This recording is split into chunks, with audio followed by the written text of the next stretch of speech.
Bonjour, Jean-Christian Balmat. Je vais aujourd'hui faire une nouvelle vidéo à propos de nos 5 cours de l'école de la sagesse du milieu. Et je voulais aujourd'hui évoquer un peu plus en détail la philosophie de nos cours.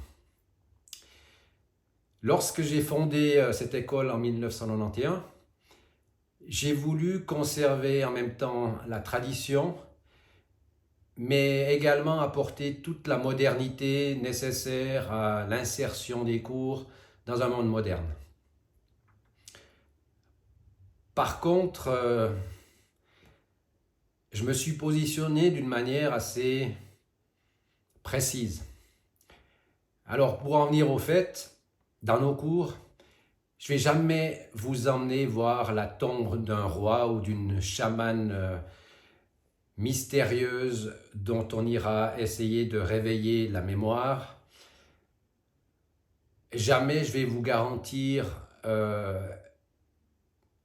tout d'un coup l'effacement de vos douleurs sans aucun travail ou l'acquisition de pouvoirs magiques, pour la simple et bonne raison que ce serait une pure arnaque et que la réalité, c'est que le but de mes cours, le but que je me suis fixé, c'est de vous amener à croire en vous, à vous respecter vous-même, à avancer selon ce qui pour vous est important d'un point de vue profond, mais en tout cas pas de vous vendre des miracles. Dans mes cours, je ne vous vendrai jamais des pierres magiques, des talismans mystérieux censés vous apporter des pouvoirs ou vous protéger de toutes les forces négatives, parce que ça aussi c'est de l'arnaque. J'ai pas envie du tout de juger les gens qui agissent comme tels, c'est-à-dire les thérapeutes qui vous garantissent des miracles sans que vous n'ayez absolument rien à faire par vous-même, les gens qui vous promettent des cours où en l'espace d'un week-end vous devenez soit un maître en thérapie, soit quelqu'un doté de pouvoir dans un domaine spirituel de haut niveau, tout ça en l'espace d'un week-end ou d'une petite semaine. Et je ne vais pas non plus vous garantir l'éveil de la Kundalini ou la régulation de vos chakras. Tout ça, c'est de la foutaise. De mon point de vue, soyons clairs, je ne me mets pas en guerre contre ces gens. Par contre, pour ceux qui sont intéressés par ce que je fais, je me positionne clairement à côté de ces gens-là. Je ne suis pas meilleur, je ne suis pas, j'espère, moins bon. Par contre, ce qui me tient à cœur aujourd'hui, c'est de vous faire part un petit peu de ce qui me motive et de là d'où je viens. J'ai étudié la tradition, pour ma part japonaise en grande partie. Par la suite, j'ai eu la chance de découvrir très intimement la culture spirituelle, par exemple des Sioux Lakota à Pine Ridge, dans la réserve de Pine Ridge, pour ceux que ça intéresse. Et tout ce que j'ai découvert durant les 6 années de formation à Paris et ensuite tout ce que j'ai fait depuis 1991 à titre personnel, donc dans mon propre travail, c'est qu'il n'y a pas de miracle. La spiritualité, le travail intérieur, c'est exactement, on pourrait comparer ça à un sport de haut niveau. Personne ne peut devenir champion national, mondial ou champion olympique en s'étant entraîné 1 heure. C'est pas possible, c'est complètement faux. Les vrais champions sont des gens qui s'entraînent depuis la petite enfance, qui renoncent absolument à tout plaisir futile, tout ça pour s'améliorer dans leur sport. C'est des dizaines de milliers d'heures de travail. La spiritualité, la philosophie des cours que je propose, tant dans l'école de la sagesse du milieu que dans mes 2 autres écoles, l'école de Shiatsu holistique et l'école de Nimpo Ninjutsu, c'est du travail. Avec l'avènement du New Age et surtout l'amélioration d'Internet ces 20 dernières années, il y a un nombre incroyable de charlatans qui vous proposent des tonnes de miracles, des miroirs aux alouettes. c'est pas du tout ce qu'on propose. Alors je sais qu'on est moins sexy que certains thérapeutes ou certaines personnes qui proposent des formations qui vont vous proposer sur tous les réseaux sociaux de libérer votre Kundalini, de réguler vos chakras, tout ça pour la modique somme de X dollars. Et vous avez même le droit à 20% de rabais si vous les payez tout de suite en ligne, puisqu'il y a un lien forcément dans leur publication. On propose tout le contraire. Il n'y a aucun miracle. Le miracle, éventuellement, c'est le stade final. Quand l'être humain a atteint par son travail personnel un niveau peu commun pour ses congénères. Qu'on soit clair, quand on parle de chakra, personne, même pas Dieu en personne, ne peut améliorer le fonctionnement de vos chakras si vous ne faites pas le travail. Il y a beaucoup de légendes là-dessus. On ne peut pas, et c'est tant mieux, on ne peut pas intervenir sur un congénère. Même si c'est quelqu'un de très proche, on ne peut pas toucher les chakras de son parent, de son conjoint, de son enfant. C'est impossible. Donc tous ceux qui vous proposent ce genre de choses, si vous avez beaucoup d'argent, vous pouvez essayer de dépenser, mais sinon, c'est un travail personnel. C'est un travail personnel de renonciation en étant en pleine conscience, en étant en pleine jouissance de son libre arbitre. On renonce à certaines pensées, à certaines natures de pensées et d'émotions, à certains taux vibratoires si vous préférez. Pour résumer, on passe des 7 péchés capitaux aux 7 vertus. On peut tous le faire. Il n'y a pas de limite de genre, il n'y a pas de limite de race, il n'y a pas de limite de conviction politique. Tout le monde peut atteindre ceci, mais c'est du travail. C'est du travail et toute personne qui vous dira que c'est facile, franchement, c'est un tas de conneries. C'est extrêmement dur. Pourquoi? Parce que quand vous faites un travail intérieur, vous êtes seul face à vous-même.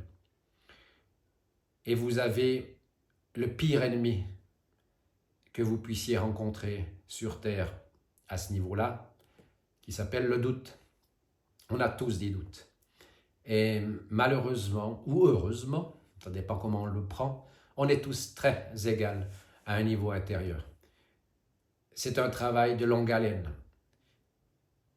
Ce que nous, on propose, c'est de conseiller, de suggérer, de soutenir les personnes qui nous font confiance sur ce chemin pendant une toute petite période. Parce que de toute façon, qu'ils suivent un cours ou même une formation modulaire chez nous, ce sera qu'une infime partie de l'ensemble du travail intérieur qu'ils devront fournir s'ils veulent passer de l'alpha à l'oméga. Je sais que ce n'est pas évident. Moi-même, je le vis puisque je le travaille par moi-même. Ce n'est pas évident parce que il y a tout un côté de nous qui avare d'économie d'énergie, de plaisir facile, nous stimule à renoncer à tout effort. Pourtant, exactement comme l'exemple que je prenais tout à l'heure du sportif qui se lève à 4 heures du matin pour commencer sa journée d'entraînement alors qu'il pleut, qu'il fait froid, que tous ses congénères dorment encore pendant au moins encore 2h30, lui il sort avec sa frontale et il va courir, il va s'entraîner et c'est pour ça qu'un jour vous le verrez sur un podium dans son sport.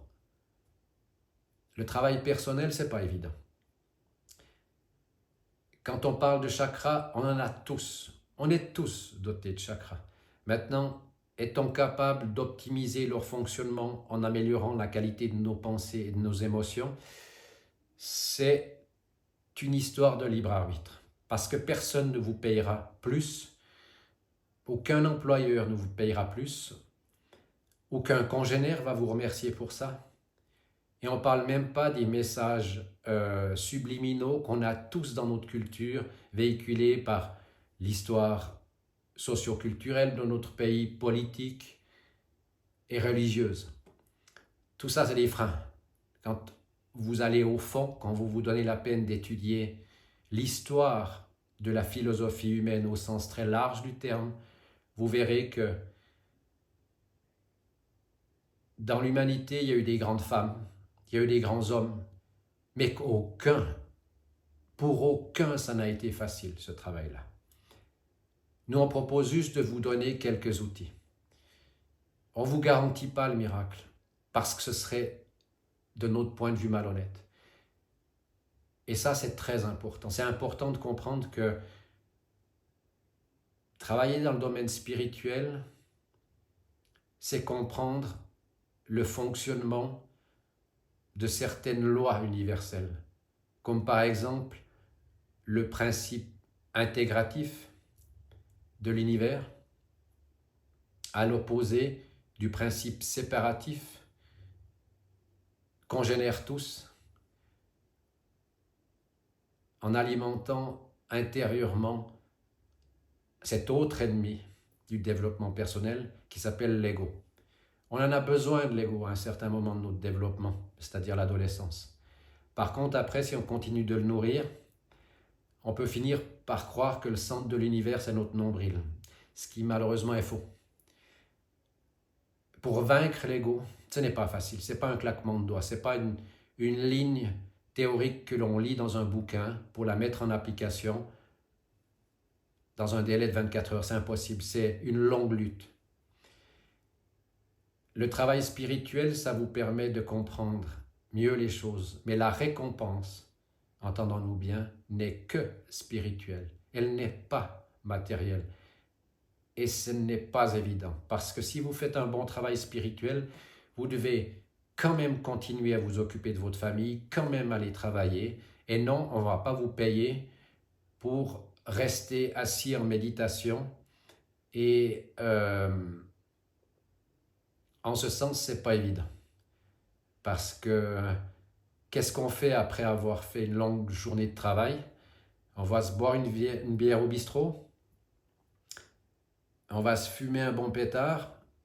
Ou au contraire,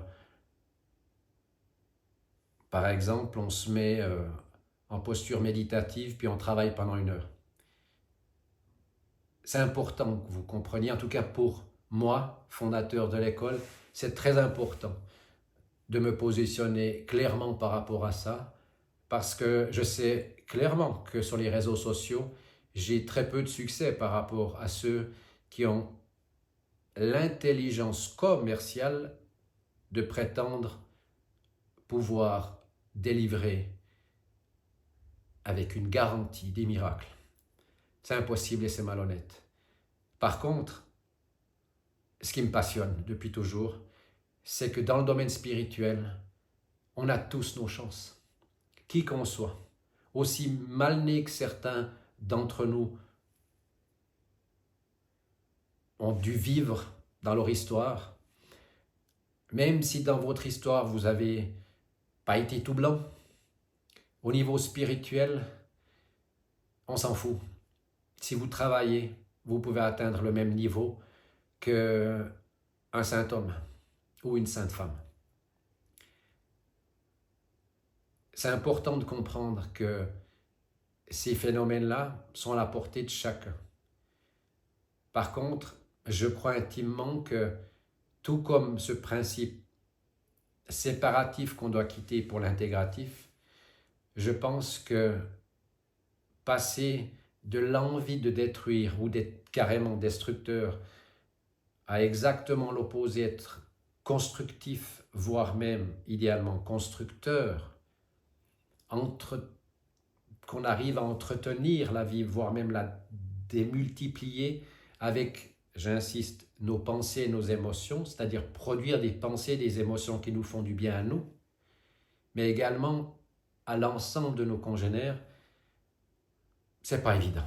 C'est pas évident parce que notre ego nous poussera toujours à douter. On a toujours ce petit démon égocentrique qui dit mais pourquoi tu penses aux autres, ils pensent pas à eux, toi. Enfin, ils vont rien te donner si tu es gentil avec eux. On se trouve toujours des excuses pour ne pas faire. Trouver des bonnes raisons dans nos racines, dans notre philosophie intérieure, de devenir une meilleure version de vous-même, c'est un long travail ardu. Et de temps en temps, il y a une racine sur laquelle on s'achoupe. Il y a un gros caillou dans notre chaussure qui nous empêche d'avancer. Et c'est pour ça que je suis toujours aussi passionné de transmettre ce que je sais, mais loin des miracles. Il n'y a rien qui s'acquiert facilement. Il y a toujours la tentation d'acheter des pouvoirs. Je prends un exemple. Sans rentrer dans le détail du pourquoi, du comment, j'ai été élevé par un Africain. Et ça m'a toujours fait rire en ayant reçu dans ma prime enfance une transmission de la culture africaine traditionnelle. En plus d'une personne qui venait d'un pays voisin, du pays qui est la source du vaudou. Ça m'a toujours fait marrer, surtout à l'époque où j'étais à Paris à étudier, de voir comment certains Africains dévoyaient leur culture en proposant des services de marabout pour retrouver l'être aimé, pour se venger de l'être aimé, pour trouver la fortune, pour retrouver la chance, etc., etc. Ou des thérapeutes qui sont, sans rien connaître à ce qu'ils disent, capables de dire que un jour je rencontrais une femme qui se prétendait chamane d'au moins 20 origines différentes. Elle était chamane nominée par les aborigènes, par les Apaches, par les Cheyennes, par les Sioux, etc., etc. Et puis, face à elle, quand je me suis retrouvé en intimité face à elle, j'ai éclaté de rire en disant « On sait très bien que c'est de la foutaise, vous et moi. » Et elle éclate de rire à son tour en disant « Mais oui, moi je fais du business. Je fais du business, je vends des formations. » Alors elle vendait des formations pas bon marché. C'est une personne qui avait loué une villa rien que pour son école, qui roulait en Mercedes, qui était bien, très très bien financièrement. Mais si j'ose dire, pour moi très loin de la jalousie, dans mon concept, cette personne en se fourvoyant, en arnaquant les gens, elle se fourvoyait elle-même. Spirituellement, la clé, c'est que ce que vous semez dans vos relations quotidiennes avec vos congénères, vous le récoltez. C'est vrai qu'il n'y a aucune raison d'être bon dans un monde où, si on regarde les actualités de forme, il est très facile de se donner des excuses d'être à notre tour méchant, vengeur, arnaqueur, voire de se teindre les cheveux en orange, pourquoi pas. C'est beaucoup plus dur de renoncer. C'est pas parce que 10 millions de moutons courent dans un sens que si vous êtes un mouton, vous n'avez pas le droit de vous arrêter, de réfléchir, puis de dire oui, non mais ils ont beau être 10 millions, ils courent vers une falaise. J'ai pas envie de sauter, donc j'y vais pas. C'est sûr que d'emprunter votre propre voie vous condamnera toujours à vous retrouver plus seul que si vous vous comportez comme certains de nos congénères, c'est-à-dire sans réfléchir, vous suivez la foule, vous suivez la direction du vent, vous remontez jamais le courant de la rivière, vous allez jamais à contre-courant de votre culture, de l'époque à laquelle vous vivez. Par contre, ça vaut tellement la peine. C'est comme ça que vous allez vous découvrir. On a tous une richesse énorme à l'intérieur. Par contre, il faut au préalable trouver le courage en nous de penser nos propres plaies intérieures. Et ça, c'est pas évident. Affronter nos douleurs, nos pertes, nos échecs historiques, ça sera jamais évident, mais ça ne l'a jamais été. Certaines personnes essayent de fourguer dans leur théorie qu'il y a eu une époque dorée. Who fucking cares? On n'en a rien à faire de savoir si un jour, sur Terre, il y a eu le jardin d'Éden où tout le monde était tranquille. L'important dans la spiritualité que moi j'essaye de transmettre dans mes cours, c'est le ici et maintenant. On s'en fout de ce que vous avez été ou de ce que potentiellement, théorie pure, vous serez dans 10 ans. Est-ce que vous serez encore là dans 10 ans? Ça, c'est la grande question. Moi, j'ose dire que l'important, c'est le ici et maintenant. Le résultat de ce que vous travaillez intérieurement, c'est quoi? Vous êtes plus heureux? Vous allez mieux? C'est ça que, dans nos cours, on essaye de transmettre. Des outils qui vous permettent de réellement aller mieux pour ce que vous êtes. D'abord, il faut oser chercher à déterminer ce que vous êtes, quitte à découvrir que vous êtes différent. Et j'oserais dire que nous sommes tous différents. C'est ça qui fait la richesse d'une humanité intégrative. L'intégration ne nécessite pas une unification, une espèce d'humain homogène qui serait exactement comme son congénère. C'est fou. La spécificité, ce que vous avez comme trésor intérieur, si vous arrivez à les cultiver, à les exprimer, voire même à les épanouir, c'est ça qui vous rendra profitable pour tout le restant de vos congénères. Si vous vous comportez comme un mouton en suivant le troupeau, c'est un terme un peu fort, mais vous insultez votre être intérieur. Osez croire en vous. Et c'est ça que dans mes cours, en étant imparfait pour ce que je suis, un être humain, j'essaye de transmettre la capacité de chacune et de chacun de croire dans le fait que, peu importe ses défauts, peu importe son histoire, il peut tendre à l'amélioration de ce qu'il est, à devenir meilleur aujourd'hui de ce qu'il a été hier. J'espère que cette vidéo vous apportera matière à réflexion. Comme d'habitude, abonnez-vous, postez des messages si vous avez envie qu'on interagisse ensemble. Si c'est plus privé, contactez-moi en privé. Et à très bientôt.